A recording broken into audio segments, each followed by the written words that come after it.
let's get a little loose because we've got some trailers to talk about. Tell you what.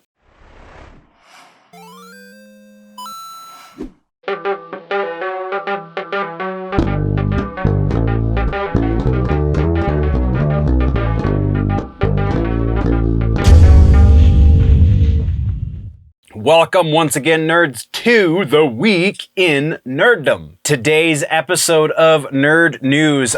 New York Comic-Con happened, which means we got some trailers, and then we got a couple more trailers, and maybe a few more trailers, and then some rumors to parse through. So let's get into all of that.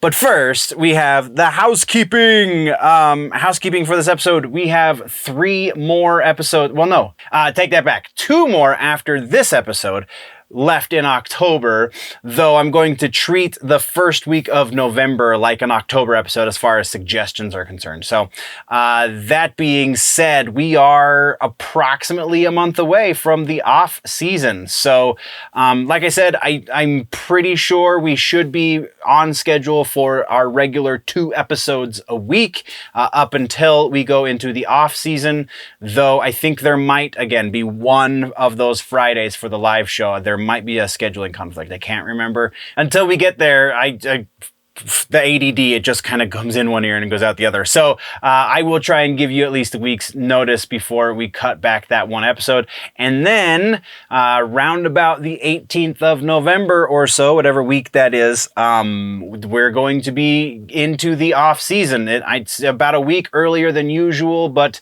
we have scheduling conflicts at the end of November, so we just had to cut it out a week early. So half of the month of November through the month of December and into the month of January is the off season. We will only be doing live episodes Wednesday nights, so those will get reposted in all of the other outlets on late Wednesday night, so probably early Thursday morning for most of you that listen and or watch.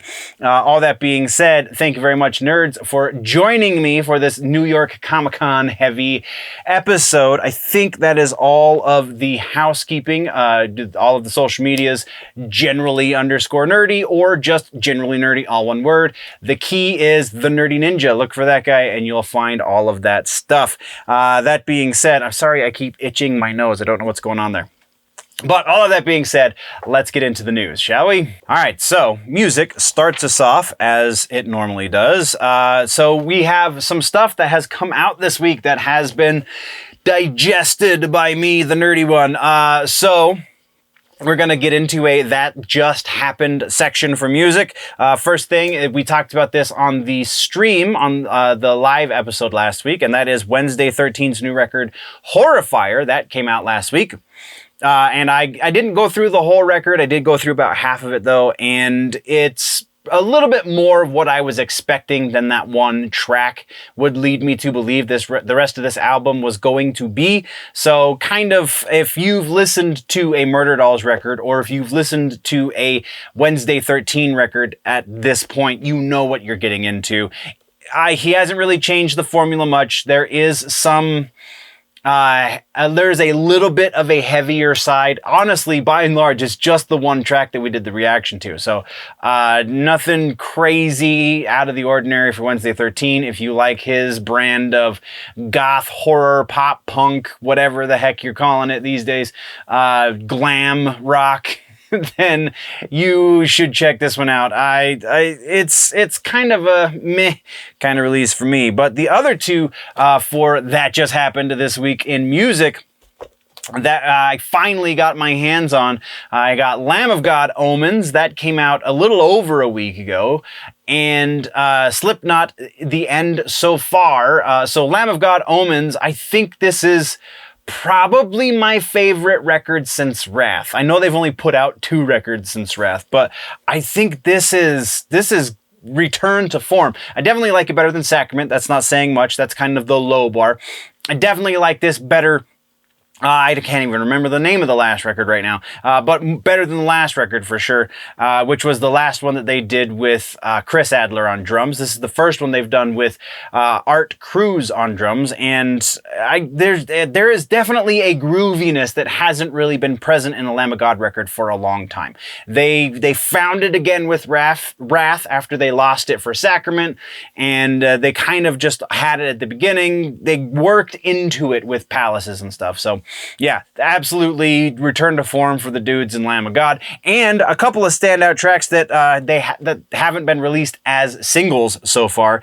September's song, I actually really dug that one. That is a very different feel for a tune for Lamb of God. That is like there's acoustics involved and just things going on and stuff that, yeah, kind of came out of left field for a Lamb of God track. So really dug, and very, very dynamic as far as performance goes. Like I said, acoustic section, balls out heavy section, acoustic section, that kind of stuff. So yeah, really different feel for a Lamb of God track. And then Vanishing was just like, I don't know what it is about that. It's really speedy, but it's still super groovy. I just couldn't help. I was by and large doing mostly research while listening to it. So even during research, I subconsciously started nodding my head to it. So yeah, absolutely a fantastic outing for the boys in Lamb of God. And then the other piece for That Just Happened this week in music is Slipknot's The End So Far. Finally, this one's been out for a little over 2 weeks, and I finally got to it. And I gotta say, I don't know why people are getting so grumpy about this.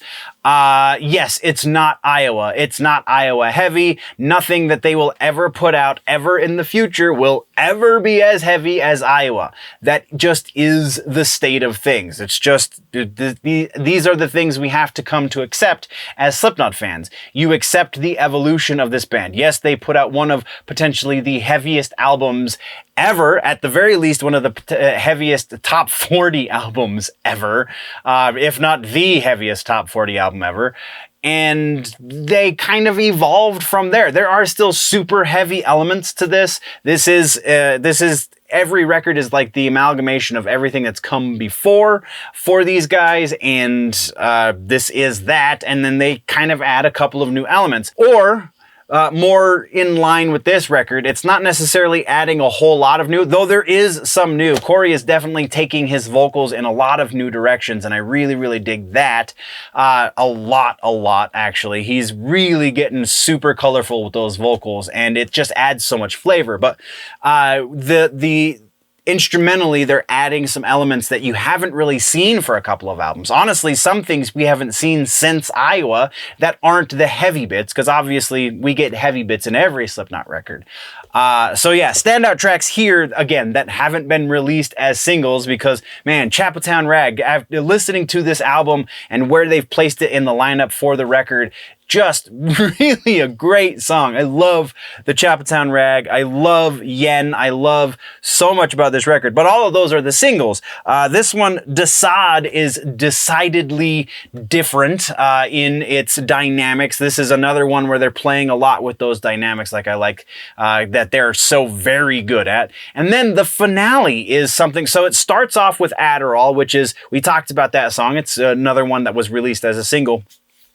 But it starts out with Adderall, which is a very subdued song, especially for Slipknot.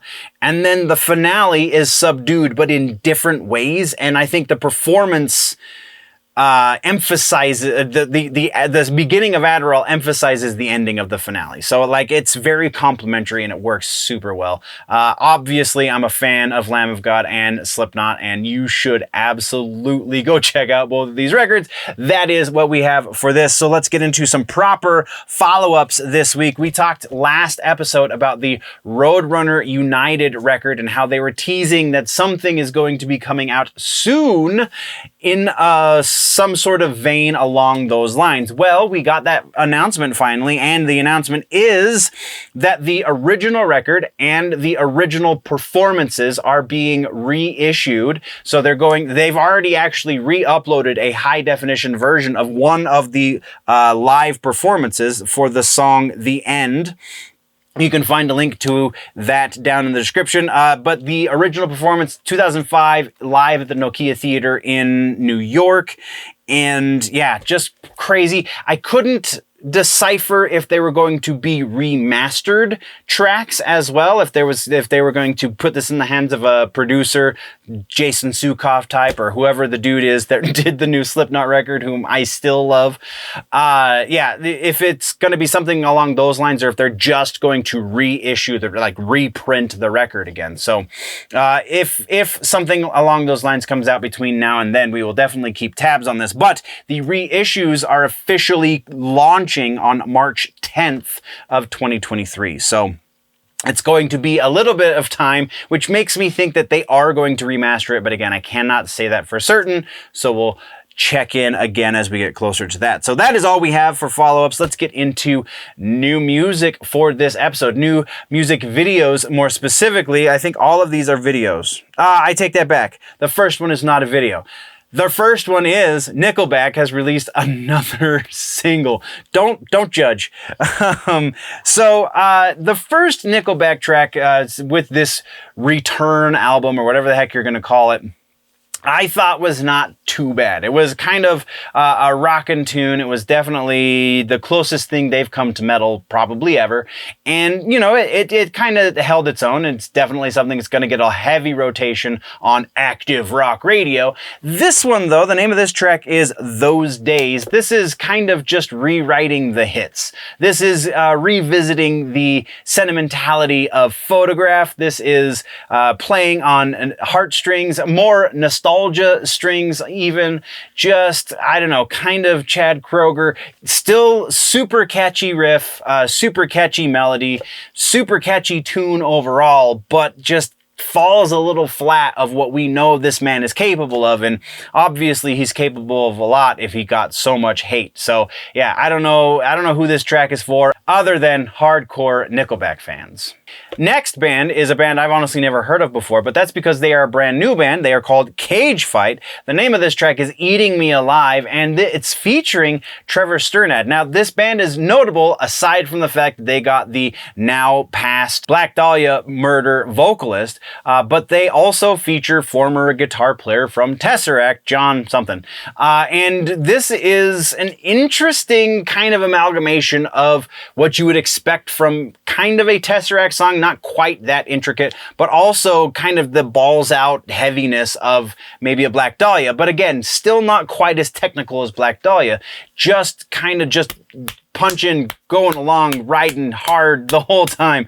It's a relatively short song when you consider the origins of the creators of this song, and also super noteworthy to be featuring Trevor Sturnad. But it's a lot of fun. I'm interested to hear more from this Cage Fight band. They are a female-fronted band, and just kind of, it's really cool to see more chicks doing vocals. I dig it. So yeah, definitely a recommend if you like the aggressive stuff, though don't expect anything too mind-blowing. And another female-fronted band in this round of new music is Brat. This is a New Orleans-based band, which is kind of what caught my eye about them. The name of the song is Human Offense, and they are billed as death metal hardcore punk? Death metal influenced hardcore punk, I believe is how it went. And if this is what hardcore punk is now, I'm not, like, I don't know.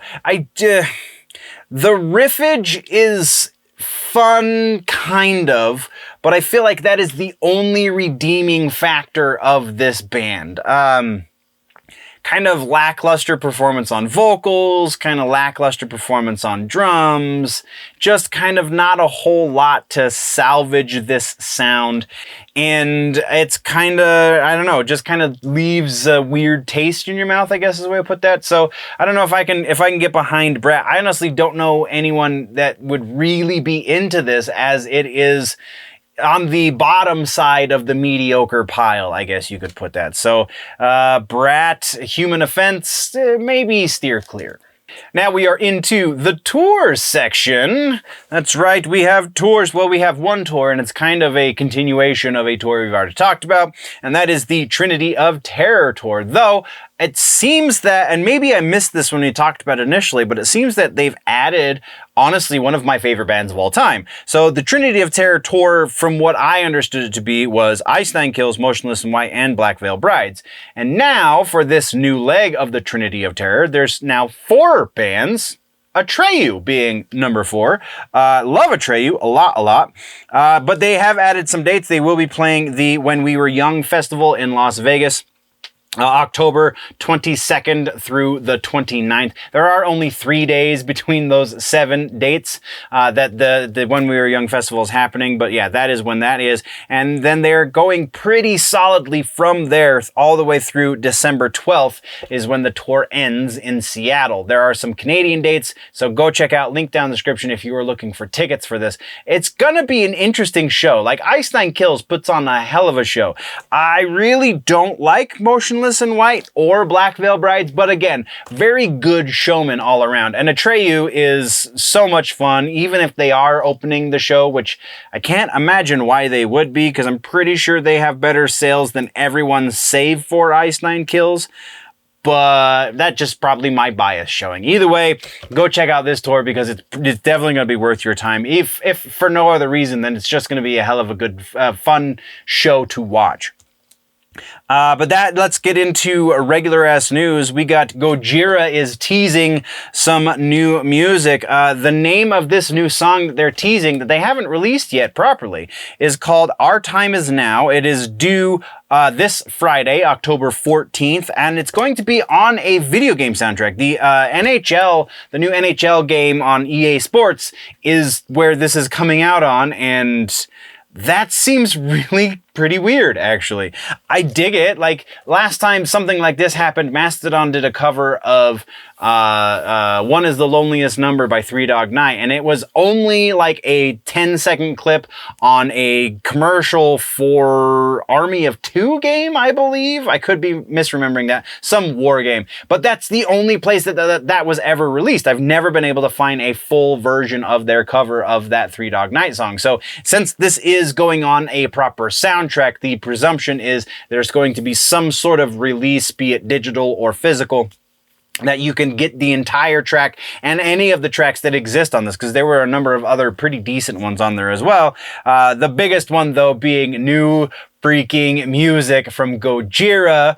Yes, please, and thank you. And then our next piece of regular-ass news has to do with Blink-182. This is honestly a follow-up, but kind of more a rumor confirmation, because up until this point, these things have been shot down by members of the band. But now we know for sure that Tom DeLonge has rejoined the fold of Blink-182. Now, what does that mean for Matt Skiba? I was unable to find that information. Is he still going to be playing? Are they actually going to have 2 guitar players now, which would be really weird for a Blink-182 record?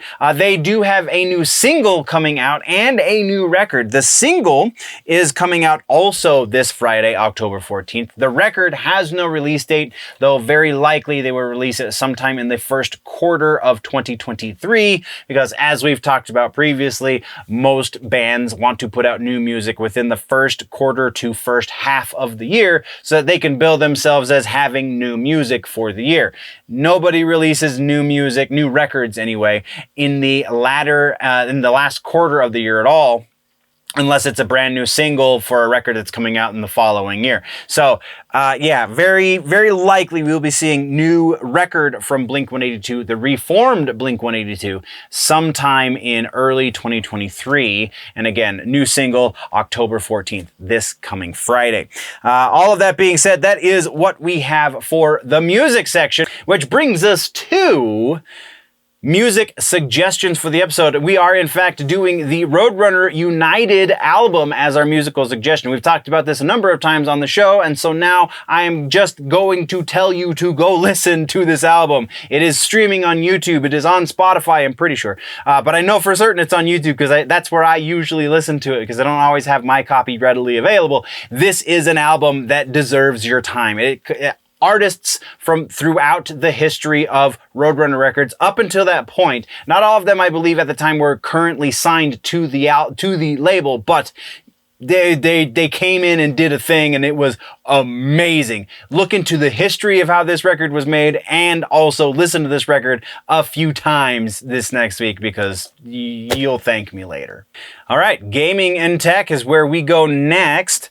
Gaming and tech is actually kind of small this week because, I mean, there were some techie things that happened, but nothing that was really newsworthy in that, like, we already know all of the things we've talked previously, and now it's just kind of things are finally rolling out. So that kind of is what it is. But we do have a little bit of that just happened to get through. I finally got onto Overwatch 2. So I realized last week Overwatch 2 was our suggestion, and that was before I knew that there were a lot of issues, not just with the whole, phone numbers situation and all that, which kind of has been eased up if you are a legacy player. That's, that is what it is.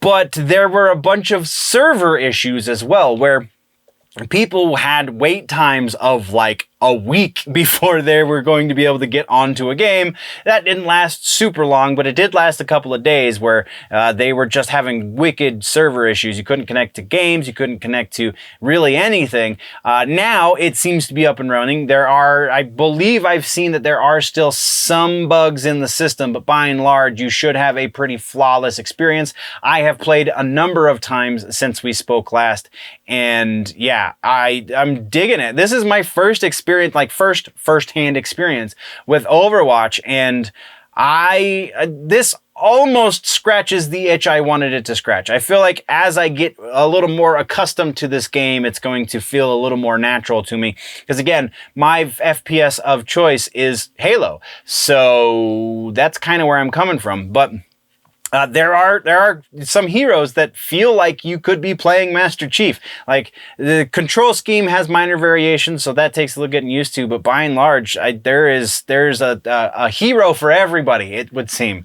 I'm digging it. I'm digging it a lot. What do you think about Overwatch 2? How do you feel the launch has been handled, since they did have those issues to begin with? But let's have that conversation down in the comment section. That is what just happened. We do have a couple of follow-ups to get out of the way. So first and foremost, Mortal Kombat, we were talking about this. We've been waiting because it was the 30th anniversary over the weekend, the day after the live show. And so what was the announcement? At New York Comic-Con, they announced that there is going to be another animated Mortal Kombat movie. And that's kind of it. I think epic was a little bit of an incorrect word, Mr. Ed Boon, but I love you anyway. So new Mortal Kombat animated movie. I saw somewhere where they said that it was going to be called Cage Fight, i.e. focusing on Johnny Cage. I think that was just wishful thinking from somebody in the community, because I was unable to verify that that was the name. I don't know if a name was announced, but again, we will keep tabs and follow up, because that's kind of one of the biggest ones that we talk about here on the channel. So yeah, that's what we've got for Mortal Kombat. Next is Square Enix Montreal. Square Enix. I guess it doesn't really matter because they're changing their name. Not Square Enix, the parent company, just the Montreal branch. Because if you remember, they got bought out by Embracer Group a couple months ago, because Embracer Group was buying as many studios as they could, and Square Enix Montreal was one of them. They are now going to be called Studio Onoma. And I don't know that there's no gaming announcements coming from them just yet, because they just changed the name, just got purchased by Embracer Group. So we will definitely see what they do in the future, but that's our follow-up. Let's get to the final one, and that is the Xbox Keystone. Phil Spencer definitely kind of sort of leaked out what the Keystone looks like. If you follow him on the Twitters, then you saw that he tweeted out a photo of a shelving situation in his office. I don't remember exactly why he was tweeting this, but on that shelf was what looked like a very small Xbox Series console. Looked like it was about half the size of a proper Xbox Series S or S. And yeah, so apparently shortly thereafter, the official Xbox Live Twitter account confirmed that that was, in fact, the project they've been working on. They actually dropped it for a little while. It's for those that don't remember, Keystone is the code name for Xbox's cloud gaming console.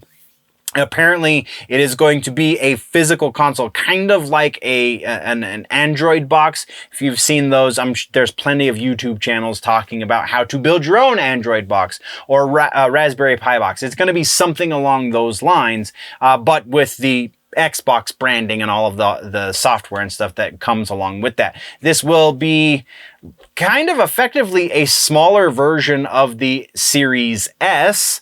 And we don't know any details just yet, but we do know that it's a real thing, and we do know that they've been working on it again since about February is when they picked back up with the development of this console. So as more comes out, we will talk about it. Let's move into regular ass news. And this week we only have one piece of regular ass news, and it's kind of uneventful.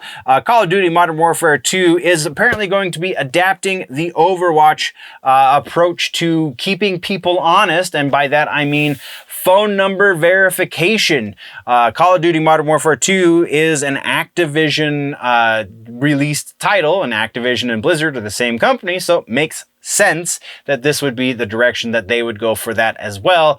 And that's all we got. That's the only news. So let's move into gaming and tech suggestions. We're going gaming this week, and that is Friday the 13th, the game. Might be a little hard to play because of the state of that game as it is, but I'm pretty sure everything is still basically functional. But the premise of the game is you have 4v1. You have 4 people playing kids or counselors, and then 1 person playing Jason. So if you play Jason, your job is to kill the counselors, and there's different variations of Jason. And if you play as the counselors, then your job is to, I believe, just escape from Camp Crystal Lake. So pretty unique multiplayer idea. This company that created the game is going on to other great things. They have a Ghostbusters game in development. They have that Killer Clowns from Outer Space game in development that are all based on a similar multiplayer concept. So yes, please, and thank you. If you have the ability, probably a great idea to go play some Friday the 13th, the game. Comic books and books. We have, again, New York Comic Con happened, so we've got some stuff to talk about. I mean, it looks bigger on my notes than it actually is, but it's definitely sizable by comparison to how big this section normally is. I'm going to stop talking about how big it is and just go in, right?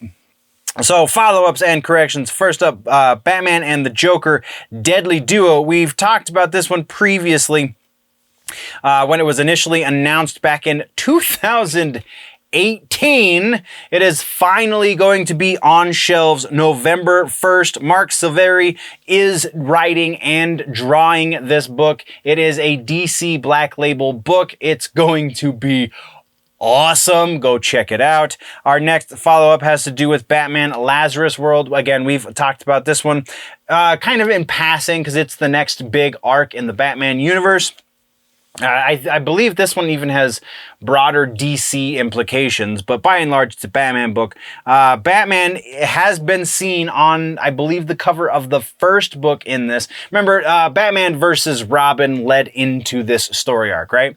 So on the cover of the first issue of this story arc, we see good old Bats wearing the helmet of fate, which means very likely that Batman is going to be delving into the mystical and the magical and doing all kinds of different things. And I don't know how I feel about that. I think it's interesting because if you think about the world's finest, him and Superman teaming up, then Superman's one weakness is, or biggest weakness, I guess I should say, is magic. So if Batman has magic and Superman has everything else, then that kind of changes that dichotomy a little bit, doesn't it? So it's really interesting to think about. And the reason I wanted to bring this up specifically is because I wanted to pass this off to the other Batman fans. How do you feel about the possibility of Batman becoming a magic user in the DC universe?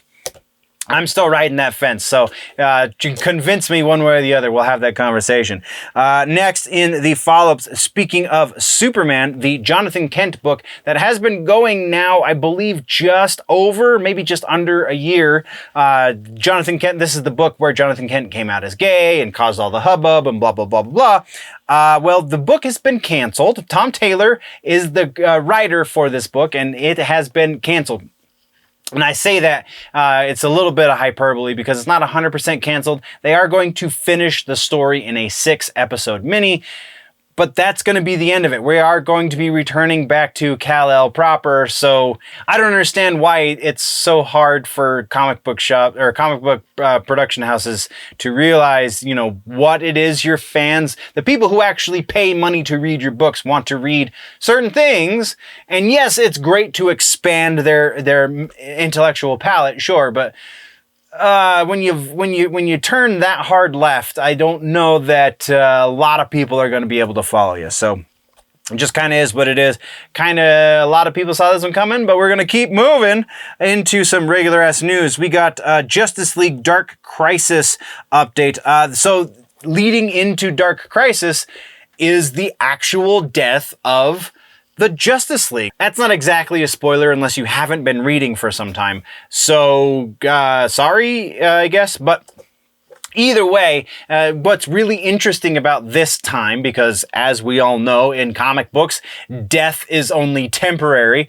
So this time, the Justice League, while still not 100% officially dead, the villain who killed them, quote unquote, is named Pariah, and the way he is keeping them dead, again, using all of these terms very loosely, the way that Pariah is keeping the Justice League dead this time is that he created worlds that were dependent on the superhero. So each individual member of the Justice League that has died has a world created around them, and they are unable to leave this world. If they leave this world, then the world will die. I believe even, I read in one of the panels in this book, because they released the preview pages, I believe he even says if the superhero tries to leave the world, then the superhero that is attached to that world will also die. So very interesting take on what hasn't been really paid much lip service to in the past about the death of superheroes and how it never actually happens. So yeah, pretty interesting subversion of an old time trope. This is another one I wanted to pass off to you guys specifically is how do you feel that this semi-permanence is going to change the way you read comics, is going to change the way that they try and sell comics? Is it going to be that big of a deal, or are they just going to revert back to their old ways in 6 months? Let's have that conversation down in the comment section. And then we got the announcement for a season 2 of Batman, The Audio Adventures. I could not remember if we spoke about this originally, and then as I was going through the cast list, which we'll talk about, as I was going through the cast list, I saw that I don't believe we have spoken about this. If we have, I apologize. It probably should have been a follow-up, but either way, Batman Audio Adventures is getting a season 2. Matter of fact, it got a season 2. It is currently out now. It is on HBO Max. I don't know exactly how that works as far as podcasts go, because this is an audio play. This is a podcast, technically speaking. It's like the old-timey radio shows where you have voice actors, but this one is comedic in nature. It is not like the Batman Unburied, which was serious in nature. So, very noteworthy all over the board. Written and directed by Dennis McNicholas, sorry. And then this is the cast. Like I said, this is why I thought we hadn't spoken about this previously. So we have Jeffrey Wright as Batman. Batman Bruce Wayne, Chris Parnell from Saturday Night Live as the narrator. I don't know who Ike Barinholtz is. I do recognize that name. I think he was actually a voice on the animated series. He's playing Two-Face.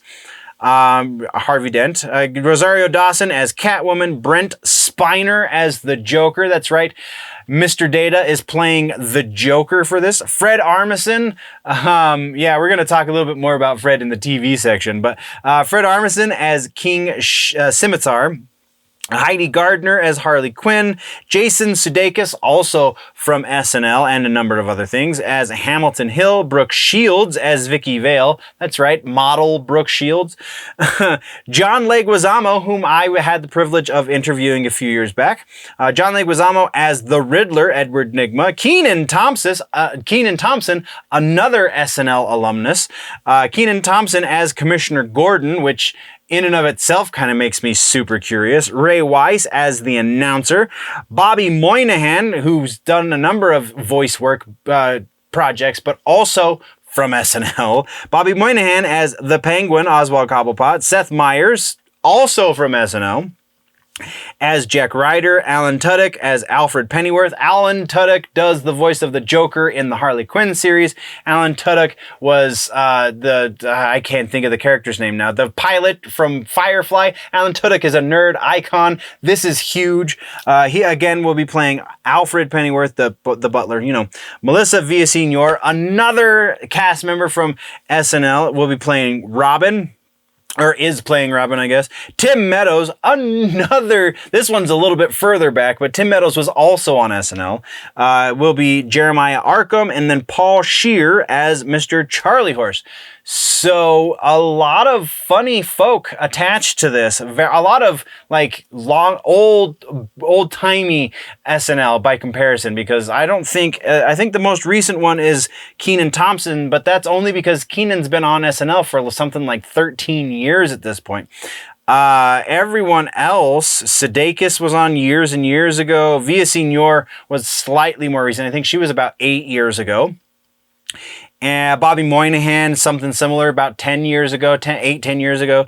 Yeah, so really interesting. Like, that's like the last great cast of SNL, was where most of these guys come from. So I got to figure out how to get some HBO Max podcast action, because I saw that was a capability when we were rewatching something. I don't even remember, but I've never been able to figure out how to get these things onto something that I can listen to them through. So if you know the answer to that, then let's talk about it, and then I'll update you guys on the next one. Otherwise, I'll try and do a little bit more research on how that works. But that is what we have for news for comic books and books. So let's talk.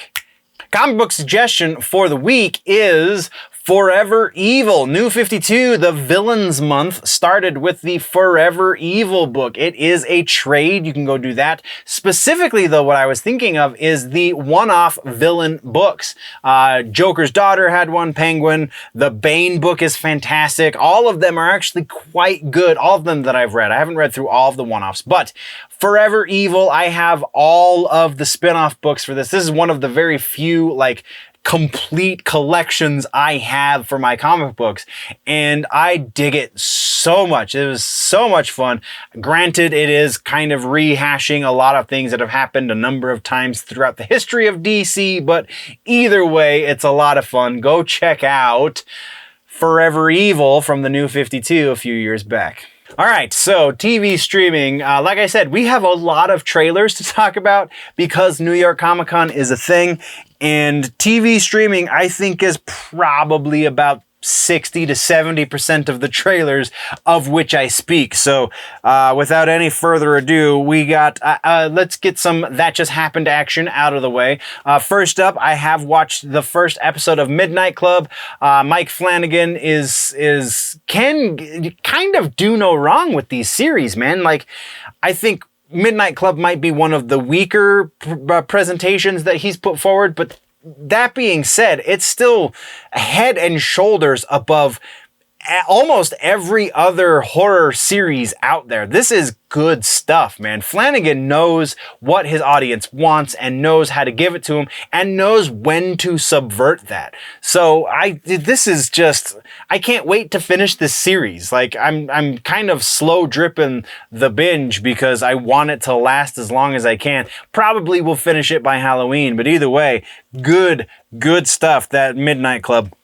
Mike Flanagan in general. Next, we have Interview with the Vampire episode 2 also digested, and episode 3 has come out. I just have yet to watch it.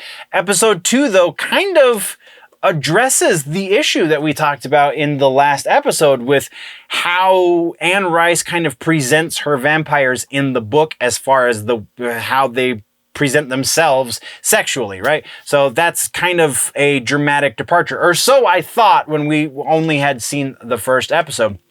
So episode 2, there is a very distinct line from Lestat, though it's still not 100% where it should be according to the lore of the books. Lore of the books, not the be-all, end-all. It's not the Bible, right? So, like, it's not 100%. It doesn't have to be that way, but that's just where it's coming from. So, Lestat pays homage to that at least because he when referencing his sexuality, he says, "Oh no, I'm gonna forget the line. Non-discerning, I think is the way he put it. So, just kind of whatever comes, whatever works is where he goes. Whereas it's still kind of missing the point in that the vampires fall in love with beauty and not with gender or sex at all, because they can't have the sex until the last 2 books in the series, which are ages and ages beyond where we are right now with the TV series. So again, still kind of missing the point, but at least addressing the fact that it's different, and paying lip service if nothing else. So appreciated coming from a fan of the series, definitely. And also the TV series, for all of its differences, I think is potentially that much stronger than the book series even. So yeah, we're going to just keep going down that road. House of the Dragon episode 8.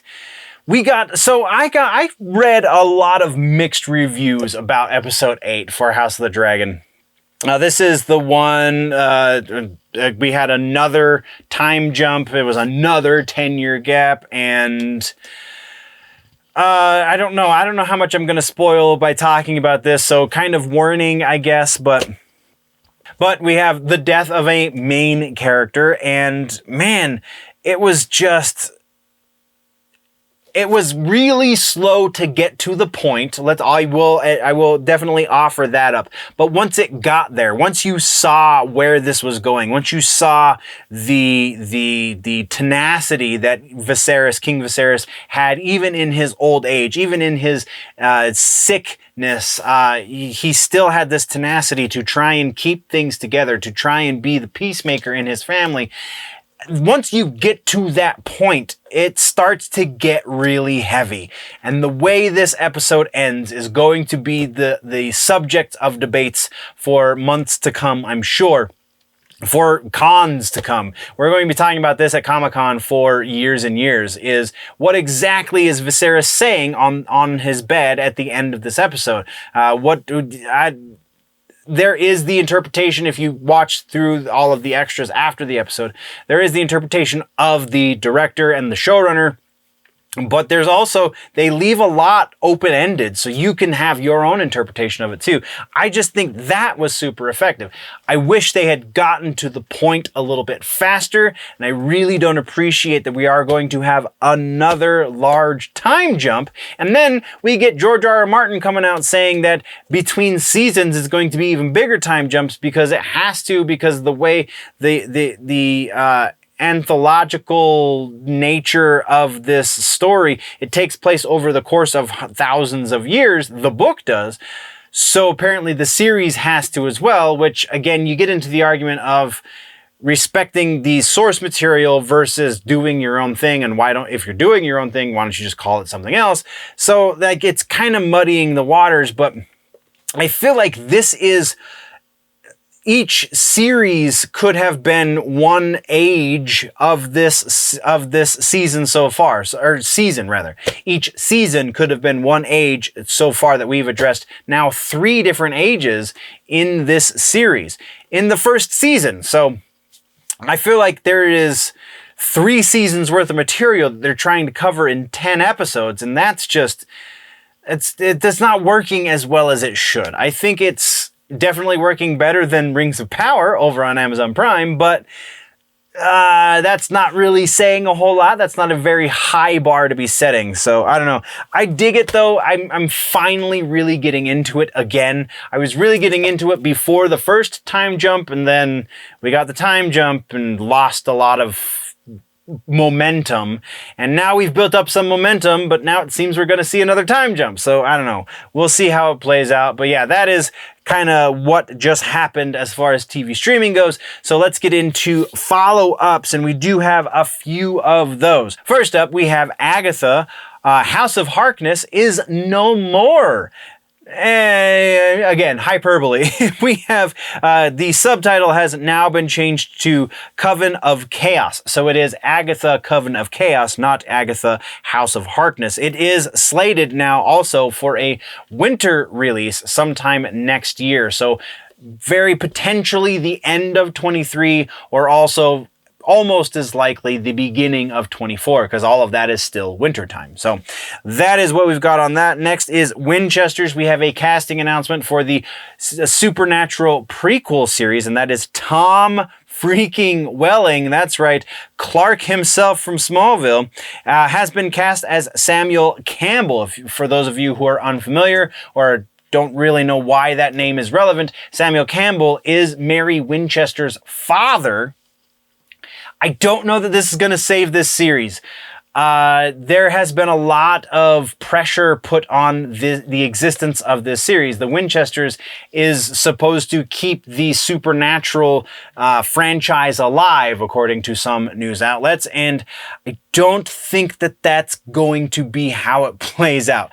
I think we'll get 2 seasons of the Winchesters, but I don't think it's going to go beyond that, because the existence of the let's rephrase that. The way they're approaching the mythology of the Winchester family is wrong to start. That is the basis of this series is wrong already. Because we learn very explicitly in the in the Supernatural series that John Winchester, the father of the boys, husband to Mary, whom we spoke of just a moment ago, is not a hunter of the supernatural stuff until after Mary's death. He didn't even know that Mary herself was a hunter since she was a teenager, presumably. I don't know that we get the specifics of when Mary became a hunter, but we do know that Mary comes from a family of hunters. So the more compelling version of this story, very potentially, was we have John and Mary Winchester, who are newly found couple. They meet, and boy meets girl, and kismet and whatever. And then Mary is the hunter in the scenario, trying to hide her life as a hunter from her husband, John. That would have been, honestly, they would have kept the lore, the established lore, intact, and also would have been super dynamic and probably very interesting, and the fans would have eaten that up. But this, having John learn what Mary is almost immediately, and that stuff, I don't know, the community is definitely split, I guess is a fair way to put that, but I don't think it's an even split. I'm pretty sure most of the fans are not going to watch this because it's based on broken mythology. So that's my 2 cents. I know we spent a little bit of time on that, and we've got a lot to get through, so let's keep moving, shall we? Next is Fall of the House of Usher. Mike Flanagan was talking about it in a panel this weekend, and he says that it is going to be either spring or fall of 2023 will be when we get the next horror series from the master of Netflix horror himself. But there was also at some point during this conversation, somebody mentioned March specifically. So either it's going to be sometime in March or just sometime spring to fall.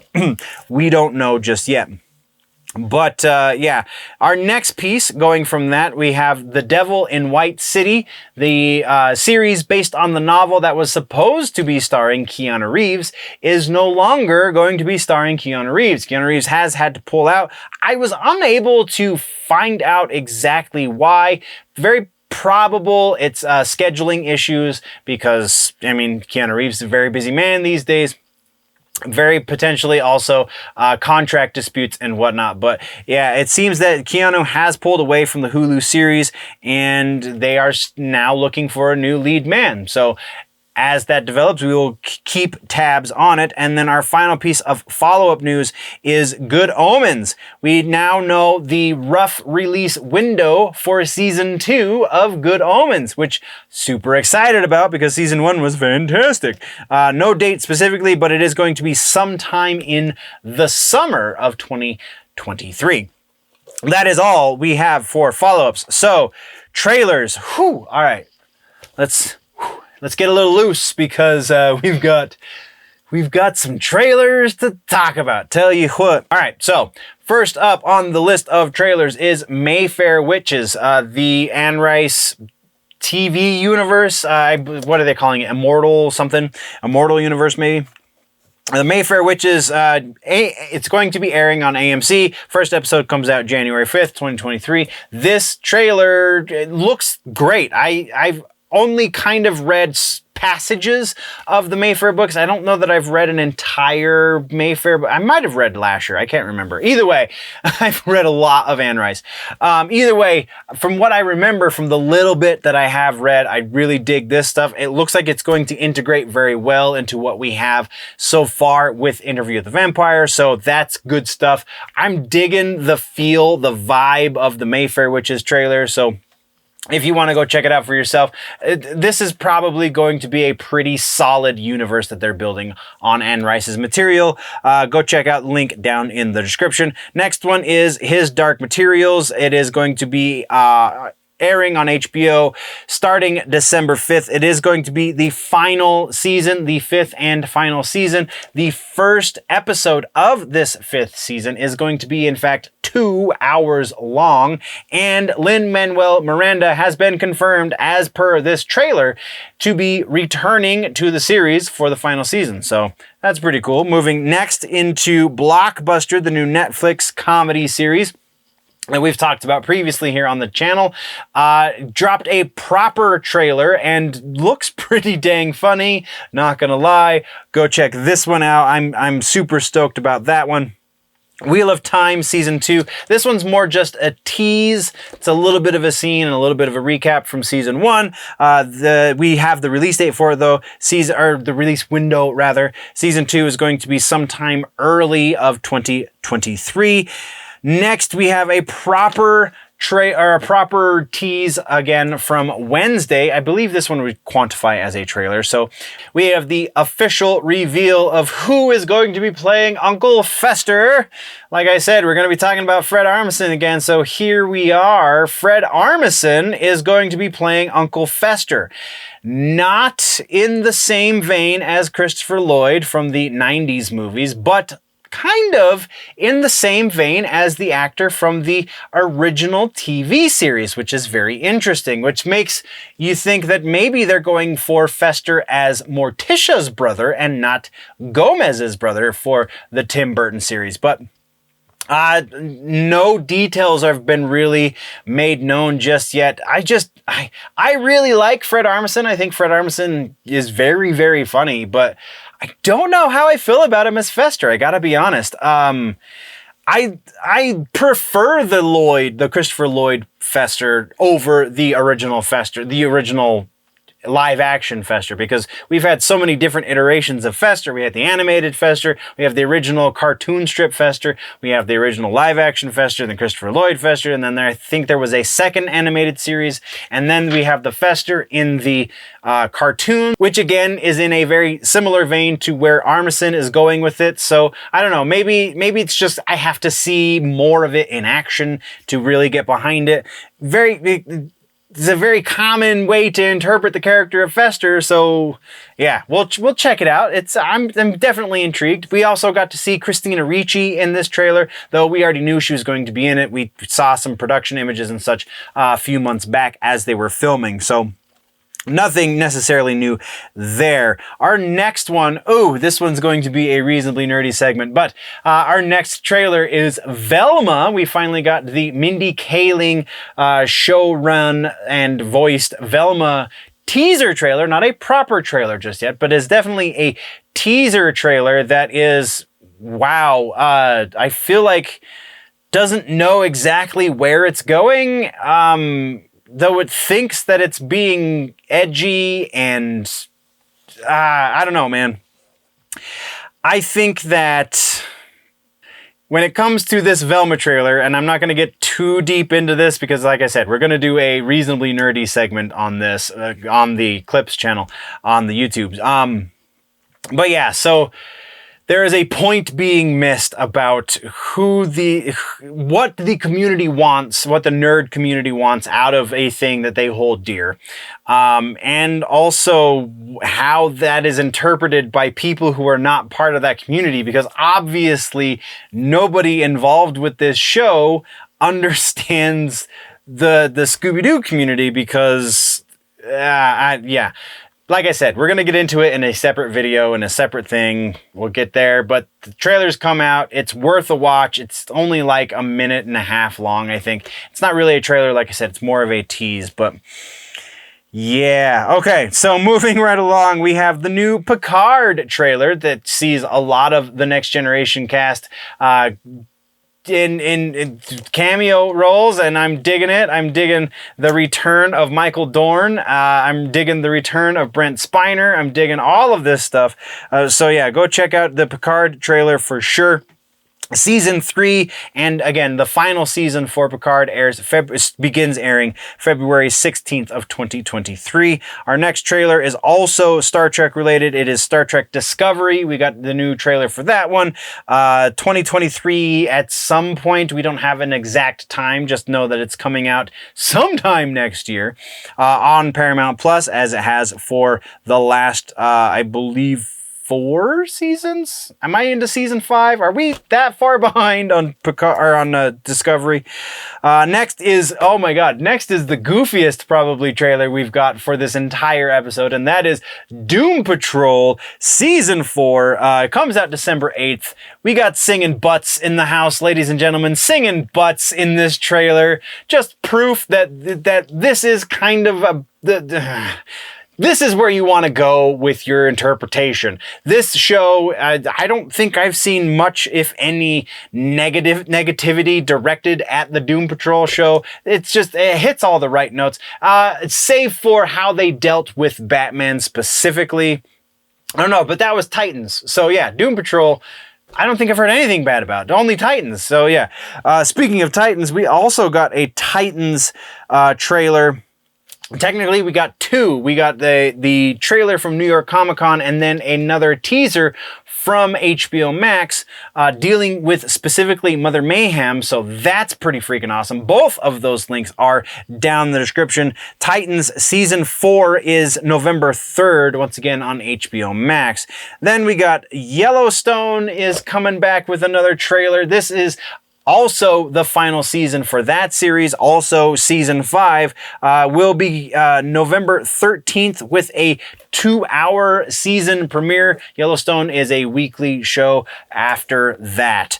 Next, we have The Peripheral. This one I'm super stoked about, and I totally forgot that we talked about this previously until I watched the trailer and went, oh yeah, William Gibson's new book got turned into a series starring Chloe Grace Moretz, and it's coming out soon. The launch of The Peripheral is October 21st. Also very noteworthy is the showrunners here, Jonathan Nolan and his wife Lisa Joy, whom, if you remember, were also the ones that brought us Westworld. Now, think what you will about Westworld, it was very well done. And if you're basing this on the godfather of cyberpunk's work, then there's nothing, in my mind anyway, that can go wrong. Super excited about that. Go check out this trailer. You will be as well. Next one is, where did we leave off? I apologize. Mythic Quest, rather. Mythic Quest, starring Robert McElhenney, and I believe he's also a producer and potentially showrunner. Season 3, November 11th, Apple TV Plus. Again, does its job, gets me interested, want to watch this show. Now I'm 3 seasons behind, so I've got a lot of catching up to do, but I'm going to catch up on It's Always Sunny first, I'm not going to lie. And then Wolfpack, again, More stuff. This one's actually a season premiere, or series rather, premiere. This is the spin-off from Teen Wolf. It comes out January 23rd on Paramount Plus. It is also the same day that the new Teen Wolf movie launches on the streaming platform. And then I believe that brings us to the end of all the trailers. Like I said, trailers. So that we have one piece of news when it comes to TV streaming, and this one honestly could have gone into movies, but we're putting it here because Murder, She Wrote was a show that I watched an embarrassing amount of, and Angela Lansbury, I know I hate going out of the section on a down note, but that's kind of how it played out this time. So Angela Lansbury sadly has passed away just a week before her 97th birthday. Lansbury, again, was in Murder, She Wrote. She's done a number of things, won so many accolades throughout the course of her career. She is a titan in the industry, and she will definitely be missed. No cause of death has been released for her just yet. It is just known that she did pass in her sleep in comfort, presumably, I believe is how the press release read. So let's take a moment for Angela Lansbury.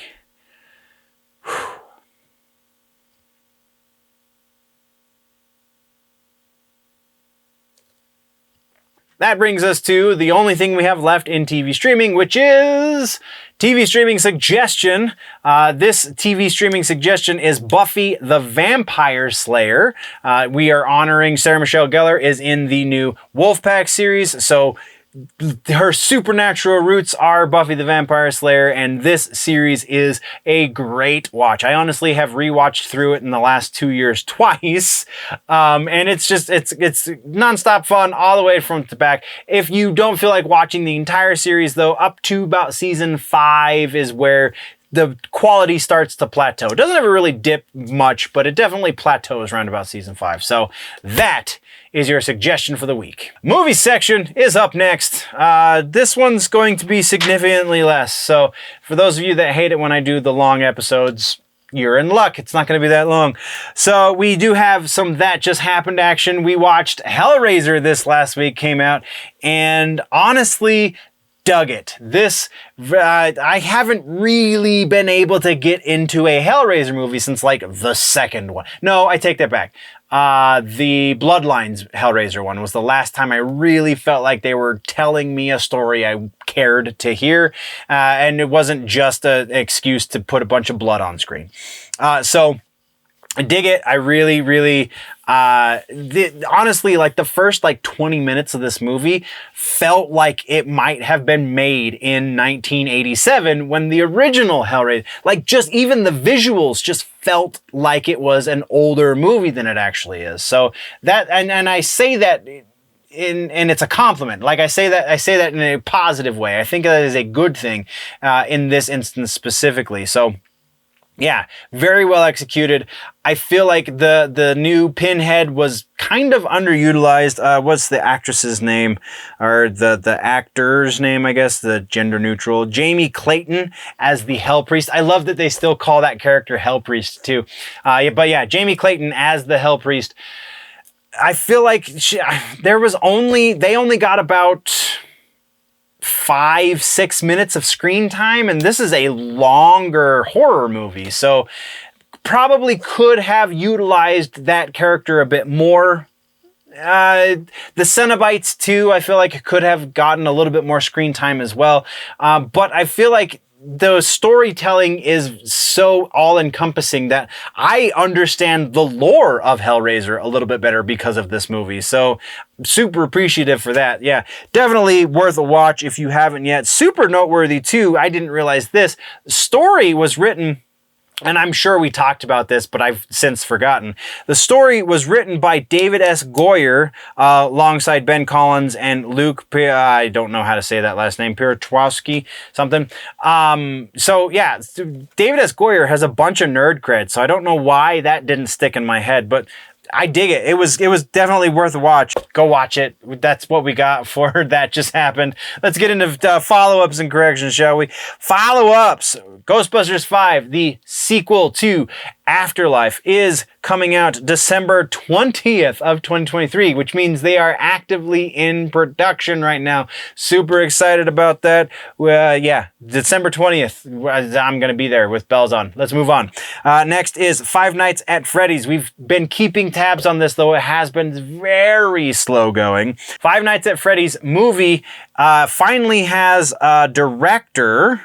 Emma Tammy is going to be directing. She's known for her work on The Wind, which I'm not familiar with. But yeah, we have a director for the movie. Now, the real question is Five Nights at Freddy's still relevant enough that people are actually going to go watch this movie? I don't know, man. I don't know.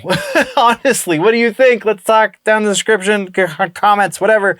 Next, we're talking about the MCU has been playing shuffle with their release dates as of late. This all stems from the departure of Basim Tariq, I believe was his name, the director of the Blade movie. So that means Blade has been moved back. Remember, we talked previously about it had been moved back indefinitely. They didn't know when. Well, now we know when. So it has been moved to September 6th, where it once was supposed to be releasing November 3rd of 2023. That September 6th is 2024, which was the Deadpool 3 release date. And now Deadpool 3 is going to be released on November 8th of 2024, which then pushes back Fantastic Four. So Fantastic Four will be coming out February 14th of 2025. And then Secret Wars will now be coming out May 1st of 2026 instead of November 7th of 25. Strangely, in all of this shuffling, Avengers Kang Dynasty didn't move. It is still coming out May 2nd of 25. So very interesting. Yeah, and that's what we have for follow-up. So let's get into trailers. We have 3 trailers to talk about this episode. First up is probably my favorite of the 3. Violent Night, December 2nd. David Harbour plays Santa Claus in a Die Hard-like situation, and of which the opposing forces are led by John Leguizamo. Very strange, very interesting. Sign me up. Let's watch this movie. Again, December 7th is when this one comes out. Next, we're talking Enola Holmes 2. The movie we've been keeping tabs on now has a release date, November 4th. There is a trailer. It's definitely pretty good. Henry Cavill is going to be fantastic in this. It's going to be a little bit more Cavill heavy, it seems. But don't sell Millie Bobby Brown short, because she is the star of this show and she will not let you forget it, it would seem. Our next trailer comes from one, I feel like we have mentioned this previously, but now there's a release date and it was worth bringing back again because we have a full proper trailer. Megan, that's M3GAN. Got another trailer. This is a kind of a Chucky-like movie, but just a little bit different in some of the right ways, and I think some of the wrong ways. I don't know, it seems very interesting. I think this movie is not going to land the way the people involved want it to. Let's just put it that way. So go check out that trailer. Definitely worth a watch, if for nothing else than morbid curiosity. That is what we have for trailers. Let's talk about new movie announcement. The Mean One is the name of this movie. Now, why am I laughing? I am laughing because The Mean One is a horror movie adaptation of Dr. Seuss's The Grinch. There is yet to be released a trailer for The Grinch, but we have at least one image showing us what's going to happen. This one looks like it's going to be some similar vein as the Winnie the Pooh Blood and Honey movie. Just ridiculous. Comes out December 15th. Again, once we get a trailer, we'll probably revisit this one, but it's such a weird concept of the Grinch killing folk. Yeah, okay. But that is all we have for the movie section, which means movie suggestion for the week. Movie suggestion is The Crow. Keeping with our Halloween theme, what better movie than one of the best Halloween movies. The Crow is not a horror movie, but it is a fantastic Halloween movie. The soundtrack to this movie is amazing. Brandon Lee's performance is stellar. Just everything about this is worth your time. Go watch The Crow, celebrate Halloween the right way, and we'll see you in the next suggestion. Yeah, yep. Rumor mill. We have not as many as I was anticipating, honestly, from New York Comic Con. I thought we were going to get a whole slew of new rumors. We have a bunch of new sources for rumors we've talked about and one brand new. But let's get into all of that, shall we? First up, we have a Superman rumor, and The Rock apparently has actually got Henry Cavill to come back to put on the blue underwear. And I think that's a very accurate statement this time around, because from what the rumor says is that we're going to get a suit very in line with the Richard Donner Superman, which is very in line with comic books from like the 80s, which is kind of what most people think of when they think of Superman. So it kind of makes a whole lot of sense. It goes on to specify other weird things that don't necessarily need to be specified. The big thing here is that Henry Cavill returning as Superman, because of the source, because of the fact that this is another source saying the same thing, I think we have to bump this one up. I think we have to go up to 75% likely that Henry Cavill is going to be putting on the big blue underwear one more time. Our next one has to do with Batman. We actually have two that have to do with Batman, but the first one is Joe Manganiello returning for Deathstroke. And then there is another rumor that says that's a thing, and then because that's a thing, that also means this other bit, which is Warner Brothers Discovery wants to put Joe Manganiello Deathstroke up against Ben Affleck Batman.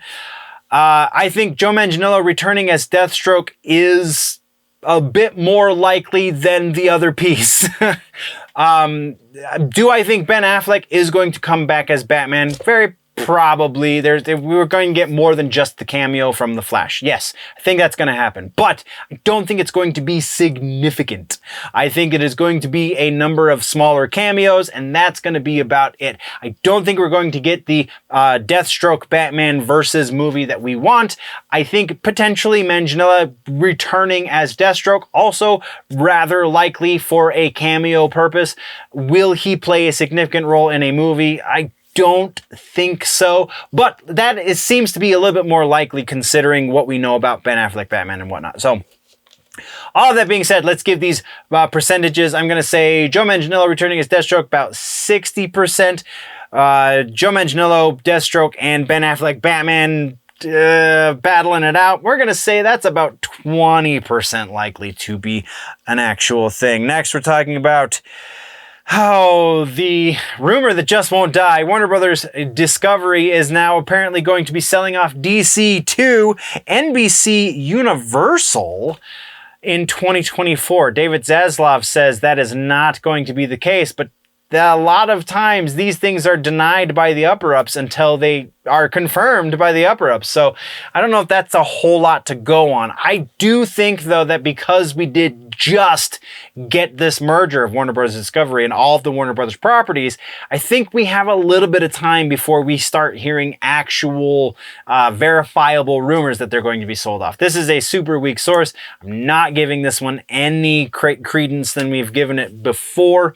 So we're putting this one at about 20-25% likely that they will be doing this in 2024. Again, I said we had two Batman rumors. This is another rumor that just won't die.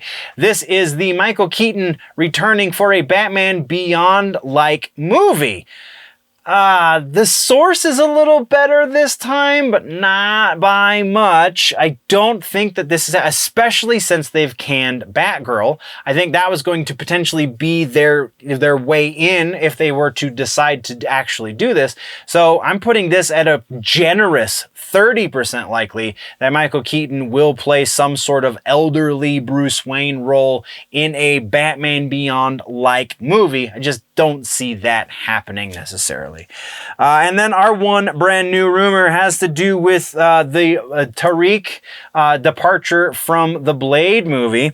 It seems that it was based on scripting issues. Don't know exactly which direction it's going, but Mahershala Ali is not happy with the script.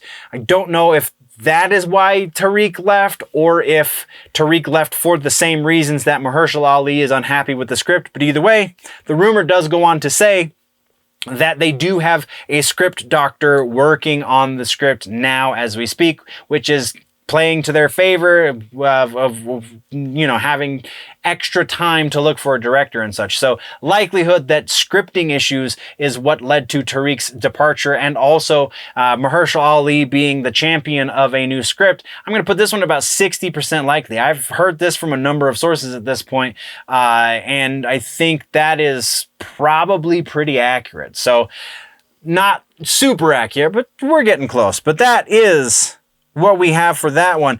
There's actually a lot more to talk about, nerds, but we don't have any more time for this episode, so you're gonna have to go check out older episodes to do that. You can do that by clicking or tapping the boxes that should be appearing to the side of my face right about now. So thank you for watching this episode. Like I said, go check out older episodes for other news, and tune in next time for more news and such, and we'll see you in the next one. Before we go though, always remember, nerds, that if it's generally nerdy, it's probably here.